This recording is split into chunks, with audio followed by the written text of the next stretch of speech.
자, 여러분 안녕하십니까? 반갑습니다. 오늘은 제 16강 시간이 되겠고요. 취득세, 과세 표준에 대해서 살펴보겠습니다. 여러분 교재는 제 29쪽이 되겠습니다. 여러분, 과세 표준이라는 것은요, 세법 규정에 의해서 세금을 산출하는데 어떤 그 기본이 되는 금액이 과세 표준이 되겠습니다. 그러면 취득세 과세 표준은요, 원칙이 있고 예외 규정이 있는데, 원칙은 취득 당시의 신고가액입니다. 취득 당시의 신고가액으로 한다. 취득자, 네가 취득했을 때 그 취득 당시의 가액이라는 것은 취득자가 신고한 금액으로 한다. 네가 알아서 신고해라 하는 거죠. 취득자의 신고가액으로 한다. 그러나 이런 경우가 있어요. 연부취득이라는 게 있습니다. 여러분, 연부취득. 연부취득이라는 것은요, 물건을 사고 물건 대금을 일시불로 결제하는 게 아니라 1년에 한 번씩 결제하는 겁니다. 예를 들어서 제가 3천만 원 주고 취득했는데 1년에 1,000만 원씩을 지급한다. 3년에 걸쳐서. 이것이 연부취득이 되겠죠. 그러면 연부취득일 때는 1년에 한 번씩 결제하기 때문에 연부취득일 때의 과표는 매회 1년에 한 번씩 사실상 지급되는 연부금액이 되겠습니다. 매회 1년에 한 번씩 매회 사실상 지급되는 연부금액을 말한다. 매회 사실상 지급되는 연부금액을 말한다. 그런데 이때 연부취득일 때 중요한 게 있어요. 연부취득일 때에는 계약보증금이 과표에 포함된답니다. 계약보증금, 계약할 때 보증금 주는 거 있잖아요. 이 계약보증금도 과세표준에 포함시킨다. 이렇게 보시면 되겠습니다. 그 1항 보실까요? 취득세 과표는 취득 당시 가액으로 한다. 연부취득일 때는 매회 사실상 지급되는 연부금액을 말하며 취득금액에는 포함되는 계약보증금도 포함된다. 만약에 시험 문제 계약보증금은 제외한다 이러면 틀립니다. 계약보증금도 과표에 포함시킵니다. 그래서 2항 나왔죠? 취득 당시 가액은 취득자가 신고한 가액으로 한다 그랬습니다. 그래서 신고가액이고, 외외는 뭐냐? 외외는 과세관청이 정해놓은 시가표준액이라는 게 있습니다. 이 시가표준액이라는 것은 과세관청이 정해놓은 금액이 시가표준액입니다. 즉 시장, 군수, 구청장이 정해놓은 금액이 시가표준액인데요. 토지 같은 것은 개별 공시지가가 시가표준액이 되겠습니다. 예를 들면 토지 같은 거, 토지는 개별 공시지가. 주택 같은 것은 개별 주택 가격이 되겠습니다. 아파트 같은 것은 공동주택 가격이 되겠습니다. 이런 것들이 시가표준액이 되겠고요. 이런 토지라든가 건물 이외의 토지, 주택 이외의 건축물이라든가 차량이라든가 선박, 항공기는 과세관청이 정해놓은 금액이 시가표준액이 되겠습니다. 그러면 어느 때 시가표준액을 하느냐? 여러분이 취득 당시 신고 안 했다. 미신고했다. 이때는 과세관청이 정해놓은 시가표준액으로 합니다. 그런데 또한 신고는 했는데 미달 신고했다. 시가표준액에 미달 신고했어요. 이럴 때도 시가표준액이 되겠습니다. 신고하지 않았다. 미달 신고했다. 그죠? 신고는 했는데 신고가액에 표시가 없었다. 신고가액 미표시. 쓰리미가 되겠네요. 미신고, 신고하지 않았다. 신고를 했는데 신고가액에 표시하지 않았다. 미표시. 신고를 했는데 미달하게 신고했다. 이럴 때는 과세관청이 정해놓은 뭘로 해라? 시가표준액으로 해라. 거기 2항에 나와 있습니다. 다만 신고가액 또는 신고가액에 표시가 없었다. 미표시가 되겠죠. 이때는 뭘로 한다? 시가 표준액으로 한다. 또한 거기 나왔죠. 미달 신고 있잖아. 미달 신고. 시가 표준액보다 적을 때. 시가 표준액보다 적을 때. 적을 때가 뭐예요? 미달 신고가 되겠죠. 시가 표준액보다 적을 때는 미달 신고시는 시가 표준액으로 한다. 이렇게 나와 있고요. 자, 사망해 보시게 되면 뭐가 나왔느냐? 사망해 보시게 되면 지금 이게 지방세법 10조 과세 표준인데요. 전반적으로 스케치 해드리겠습니다. 자, 이건 이제 기본이고요. 그 다음에 사망해 보시게 되면 이런 게 나와 있습니다. 사망해 보시게 되면 건물을 건축했습니다. 건축물 건축.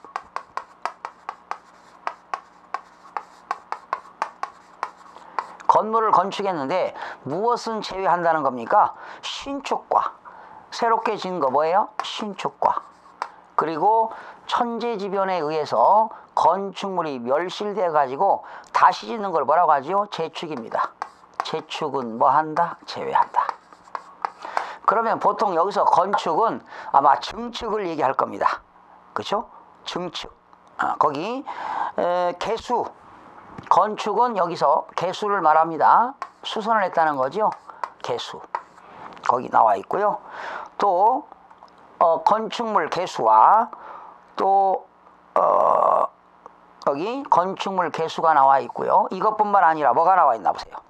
거기 선박이라든가 차량이라든가 기계장비의 종류 변경이나 토지의 지목 변경으로 사실상 변경될 때는 증가한 가액이 과표가 된다. 그래서 증가한 가액. 그래서 이 건축물 건축에는 개수가 되겠고요. 개수.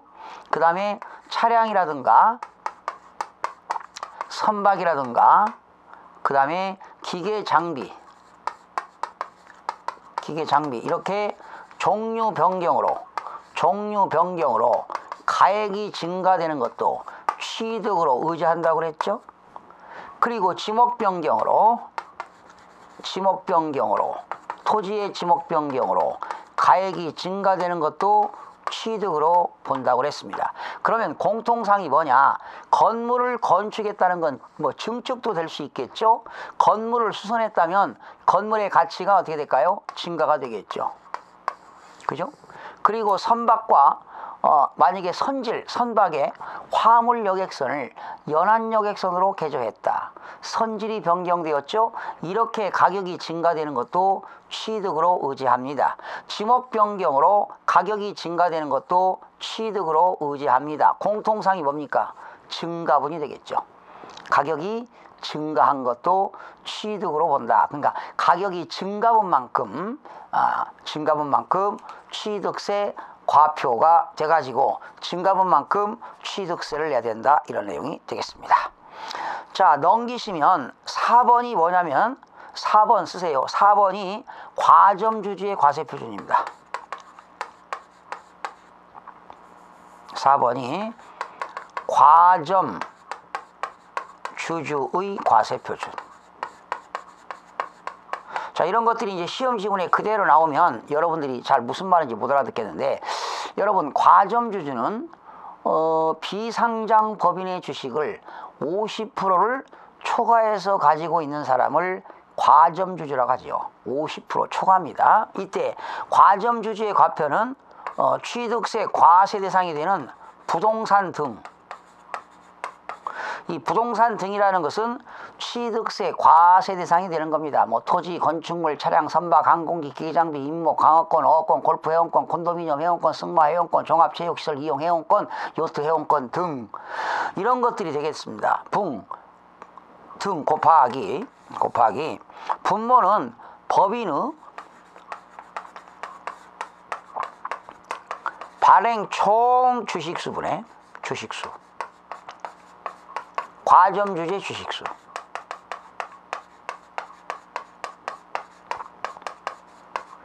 이게 분모 분자를 하게 되면 이게 지분율이잖아요. 그죠?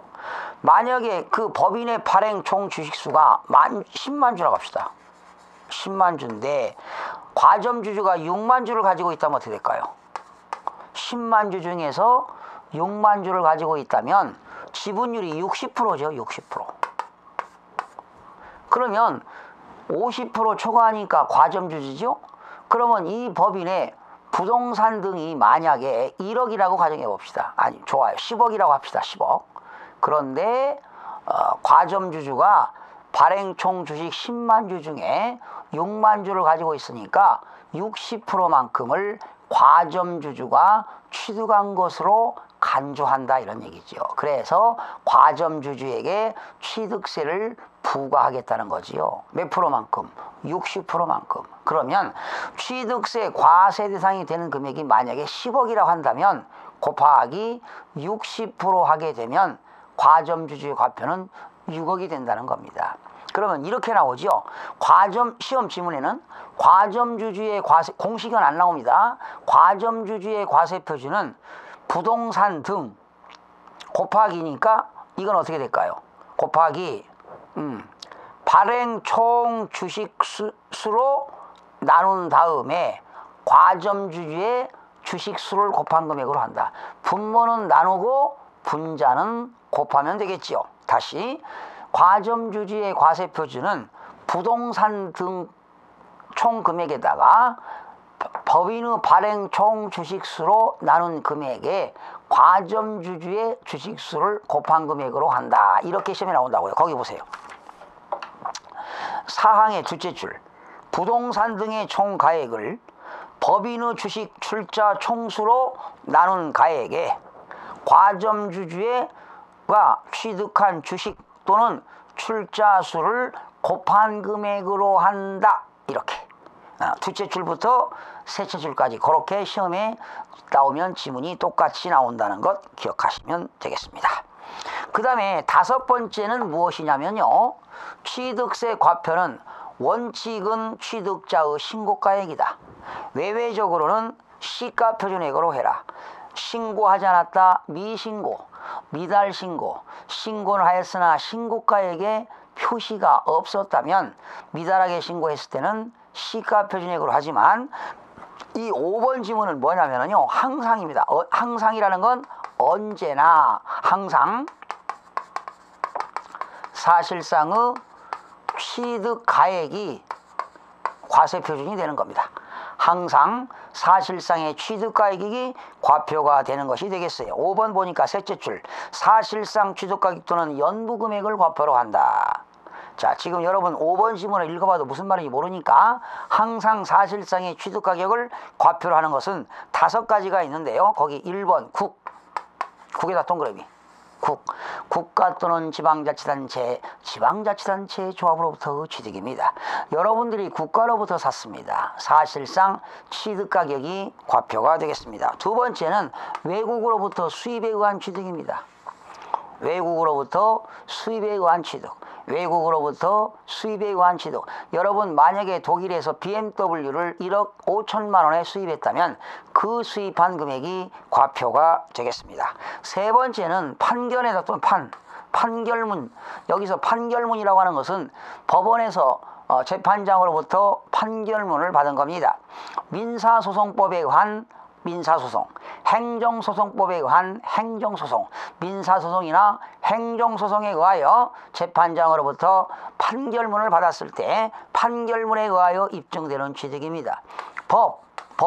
법인장부에 의하여 입증되는 취득입니다. 여기 법인장부에 의하여 입증되는 취득이라는 것은 여러분들이 개인들이 건설법인으로부터 아파트를 분양받았다. 법인으로부터 사들였습니다. 그러면 우리가 법인에서 취득하게 되면 법인은 장부상에 회계 처리를 하겠죠. 즉 법인장부에 의하여 입증되는 취득이 되겠습니다. 네 번째는 공매 방법에 의한 취득입니다. 공매. 여기에는 가로 열고 쓰세요. 경매도 포함됩니다. 경매는 법원에서 이루어지는 거지요. 이거는 경매는 민사집행법에 의한 경매입니다. 채권자가 채권을 회수하려고 법원에다가 경매를 신청해서 법원을 통해서 매각이 이루어져 가지고 채권을 회수하는 방법이 경매가 되겠고, 공매라고 하는 것은 세금을 못 내면 국가가 국세징수법에 의해서 여러분 재산을 압류하지요. 압류해가지고 국세청이 압류해가지고 한국자산관리공사라는 캠코를 통해서 처분하게 되는 것이 공매가 되겠습니다. 그래서 우리 공경매 이런 말 쓰시죠? 공경매는 공매는 한국자산관리공사를 통해서 취득하는 것이고, 경매는 법원을 통해서 취득하는 것이 경매가 되겠습니다. 그래서 공매 방법에 의한 취득은 경매도 포함된다는 것입니다. 다섯 번째는 공인데요. 여기는 공인중개사법인데요. 지금 공인중개사법은 공인중개사의 업무 및 부동산 거래 신고에 관한 법률이라는 규정이 있었는데, 그것이 공인중개사법으로 그리고 부동산 거래법으로 이원화됐습니다. 그런데 아직 우리 세법에는 개정이 안 됐는데요. 공인중개사의 업무 및 부동산 거래 신고에 관한 법률이 있습니다. 공인중개사는 부동산을 매도인과 매수인 사이에 계약을 하게 되면 계약일로부터 60일 이내에 시장, 군수, 구청장한테 신고하도록 규정되어 있습니다. 그래서 공인중개사의 업무 및 부동산 거래 신고에 관한 법률 규정에 의하여 신고서를 제출하여 검증이 이루어지는 취득일 때 이거는 사실상 취득 가격이 과표가 되겠습니다. 예를 들어서 갑이라는 사람과 을이라는 사람이 계약을 하는데 공인중개사가 직접 계약을 했습니다. 그래서 공인중개사가 계약서를 작성했죠. 그 공인중개사는 시장, 군수, 구청장한테 60일 이내에 신고하도록 규정되고 있습니다. 그러면 그 공인중개사는 허위계약서를 작성하면 안 되겠죠. 과대하게 작성해도 안 되겠죠. 과소금액으로 해도 안 되겠죠. 사실상 거래가격으로 거래한 금액으로 작성하고 신고하겠죠. 그래서 공인중개사를 통해서 거래가 이루어지는 계약서는 사실상 취득가격이 과표가 된다는 것입니다. 그래서 암기하세요. 국, 외, 판, 법, 공 이렇게. 국가 또는 지방자치단체, 지방자치단체의 조합으로부터 취득, 외국으로부터 수입에 의한 취득, 민사소송이나 행정소송에 의하여 판결문에 의하여 입증되는 취득, 법인장부에 의하여 입증되는 취득, 공매방법에 의하여 입증되는 취득, 공인중개사 업무 및 부동산 거래 신고에 관한 법률 규정에 의하여 신고서를 제출하여 검증이 이루어지는 취득은 눈이 오나 비가 오나 항상 사실상의 취득가격이 되겠습니다. 그 다음에 6번 되겠습니다. 6번 보니까 별표시 하시고요. 6번. 법인이 아닌 자가, 여러분 법인이 아닌 자는 누구일까요? 개인이지요. 법인이 아닌 자가 건축물을 건축하거나 대수선하였다. 그러면 누굴까요? 법인이 아닌 자는 개인이 되겠죠. 취득하는 경우로서 취득가액 중 100분의 90을 넘는 가격이 줄쳐요. 100분의 90을 넘는 가격이 법인장부에 따라 입증될 때는 그 취득가격을 과표로 한다. 이게 무슨 말이냐면은 우리 개인은 장부가 없잖아요. 그죠? 개인이 건물을 건축하거나 대수선했을 때 취득세를 내야 되잖아요. 그런데 장부가 없다는 거지요. 그러나 법인장부에 의하여 입증되는 가격이 법인장부에 의해서 100분의 90을 넘는 가격이 입증된다면 그냥 개인도 법인장부 가격의 100분의 90이 넘는다면은 그냥 그 금액으로 신고를 하게 되면 과세표준으로 인정을 하겠다는 내용이 되겠습니다. 그리고 7항은 뭐 대통령령으로 정한 금액으로 한다 그러고 있는데 거기 7항에 나오는 내용은요. 7항에 나오는 내용은 이게 시행령이 있는데요. 지방세법 시행령 43페이지에 나와 있습니다. 그래서 여기 7번에 나온 내용이 43페이지로 다시 넘겨보시기 바랍니다. 43페이지를 보시게 되면 자, 취득가액의 범위가 나옵니다. 취득가액의 범위.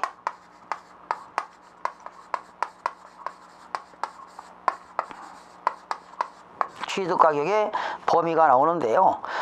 취득가격이라고 하는 건 뭐냐? 상금액이니까 거기 셋째 줄 보세요. 셋째 줄 거래 상대방 제3자에게 지급하였거나, 그죠? 거래 상대방 제3자에게 지급하였거나 지급해야 할 이 취득가격은 직접 비용과, 거기 줄 쳐보세요. 직접 비용과 간접 비용을 합계액으로 한다. 직접 비용으로 한다면 틀립니다. 직접 비용과 간접 비용 합계액으로 한다. 이렇게 보시면 돼요. 직접 비용과 간접 비용 합계액으로 한다 이렇게 하시면 되겠고요. 다만 별표시. 다만 취득대금을 일시급 등으로 지급하여 우리가 그렇죠. 계약금 주고 분양받을 때 계약금 주고 중도금 주고 잔금을 지급하는데요. 일시불로 지급하는 경우 있잖아요. 그럼 어떻게 될까요? 법인이 할인해 주지 않습니까? 그래서 거기 일시급 등으로 지급하여 일정액을 줄체요. 할인받은 금액. 그때는 뭐가 과표가 되느냐? 할인된 금액이 과표입니다. 할인된 금액. 할인받은 금액 하면 틀립니다. 할인받은 금액 하면 틀려요.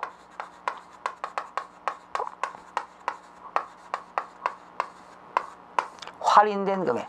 그러면 내가 1억에 샀는데요. 500만 원을 할인받았다면 얼마에 납입하는 겁니까? 9,500만 원이니까 9,500만 원이 과표가 되는 거예요. 할인된 금액. 할인받은 거는 500이잖아요. 그러니까 이 시험장에 말이죠. 할인받은 금액 이게 안 보여요. 시험장에 가시면 할인된 금액입니다. 거기 줄 주세요. 할인된 금액. 할인된 금액이 과표가 된다. 시행령에 나와 있죠. 자, 그리고 취득가액에 포함되는 것들이 어떤 것들이 있는가 한번 살펴볼까요? 넘기니까 44쪽에 보니까 박스가 나왔어요. 건설자금에 충당한 차입금의 이자와 유사한 금융비용. 그 1번부터 7번까지는 취득가액에 포함이라고 써요. 취득가액 포함.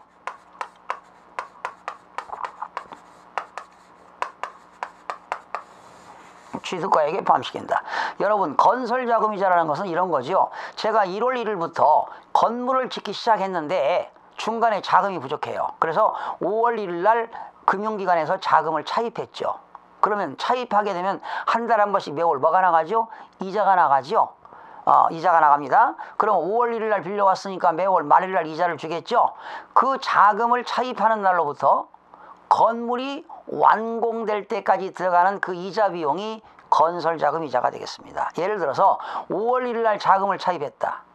그리고 건물은 5월, 6월, 7월, 8월, 9월 달에 완공됐다면 자금을 차입한 날로부터 건물이 완공될 때까지 들어가는 그 이자가 건설자금이자가 되겠습니다. 이러한 건설자금이자도 취득 가격에 포함을 시킵니다. 그 다음에 두 번째 별표시하시고요. 두 번째 별표시하시고, 자, 우리가 활부이자라는 게 있습니다. 연체이자라는 게 있습니다. 우리가 현금으로 사지 않고 월부로 사게 되면은 현금 가격보다 비싸게 사잖아요. 그때 활부이자가 나갑니다. 또 제날까지 아파트를 분양받고 매월 일정액을 불입해야 되는데 불입하지 못하게 되면 연체이자가 붙습니다. 활부이자와 연체이자가 있는데요. 이러한 것은 어떻게 되느냐? 법인은 장부가 있기 때문에 법인은 취득가액에 포함시킵니다. 그러나 개인은 장부가 없기 때문에 취득가액에 불포함시키도록 법으로 정해져 있습니다. 그래서 거기 보세요. 활부이자 연불 조건에 따른 이자 상당액, 연체료. 다만 법인이 아닌 자가 취득하는 경우는 제외된다. 취득가액에 제외된다. 이 말은 뭐야? 포함시키지 않는다 이런 얘기죠. 개인은 불포함이고 법인은 포함이 된다는 것입니다. 세 번째, 농지법에 따른 농지보존부담금입니다. 산지관리법에 의한 대체산림자원조성비도 포함시킨다. 여러분, 농지보존부담금이라는 것은요, 시골에 있는 전답과수원 농지라는 게 있잖아요. 거기다가 집을 지으려면 대지로 만들어야 돼요. 대지에다만 건물을 질 수 있으니까 이게 바로 농지 전용이라고 합니다. 전답에다가 집을 지으려면 대를 만들어야 된다고요. 대지가 되는 것을 농지 전용이라고 하는데 농지를 전용하게 되면 농지 보존부담금이 붙습니다.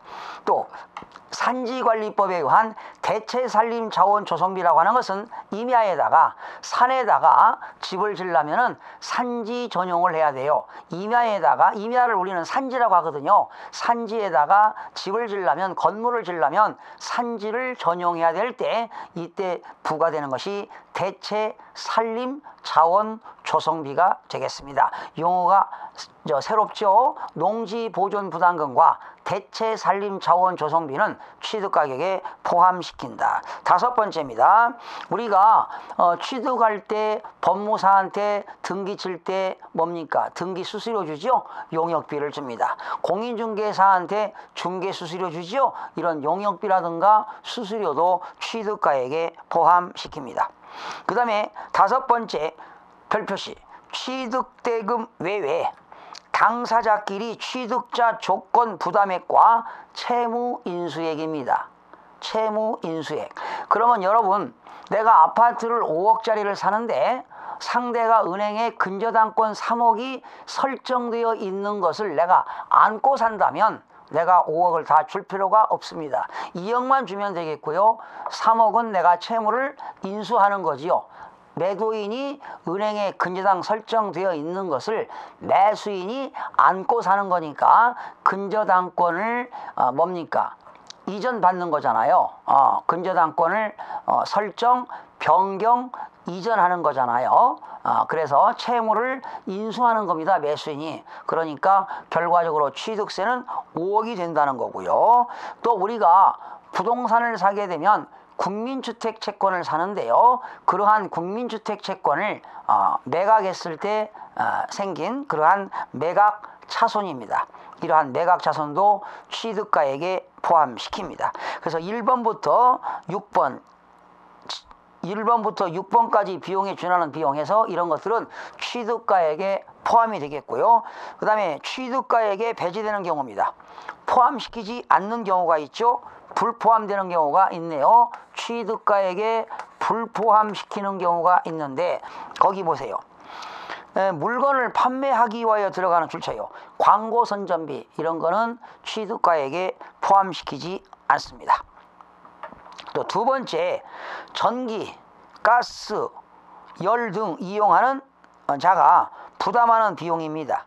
법률 규정에 의하여 전기요금, 수도요금, 열 등을 이용하는 자가 부담하는 비용, 당연히 취득가액에 포함시켜서는 아니 되겠죠. 3번 별표시입니다. 이주비. 여러분, 토지를 수용당하게 되면은 보상금을 받게 되는데 이주비라든가 토지 후에 있는 지작물, 지작물 보상금 등 취득 물건과의 별개의 권리에 관한 보상 성격으로 지급받는 비용. 토지를 수용당하게 되면 보상금을 받는데 이런 이주비를 주거나 지작물 보상금 등 이러한 것들은 취득가액에 포함시키지 않습니다. 또한 우리가 건물을 살 때 건물에는 10% 부가가치세가 붙잖아요. 이때 부가가치세는 포함시키지 않습니다. 예를 들어서 제가 상가 건물을 1억에 샀는데 거기에 10% 부가가치세 1,000만 원을 주고 1억 1,000만 원의 분양을 받았지만 취득세 과표는 1억 1,000이 아니라 1억이라는 겁니다. 부가가치세도 시험에 나온 바 있습니다. 거기 부가가치세 요거 시험 나왔습니다. 취득가액에 불포함이 되겠습니다. 그래서 취득가액에 불포함이 되는 것은 광고선전비라든가 그리고 이주비, 지작물 보상금, 그리고 부가가치세 등 이러한 것들은 취득세 과세표준에 포함되지 않습니다. 자, 오늘은 이렇게 해서 취득세 과세표준에 대해서 살펴봤는데요. 원칙은 취득자의 신고가액이 되겠죠.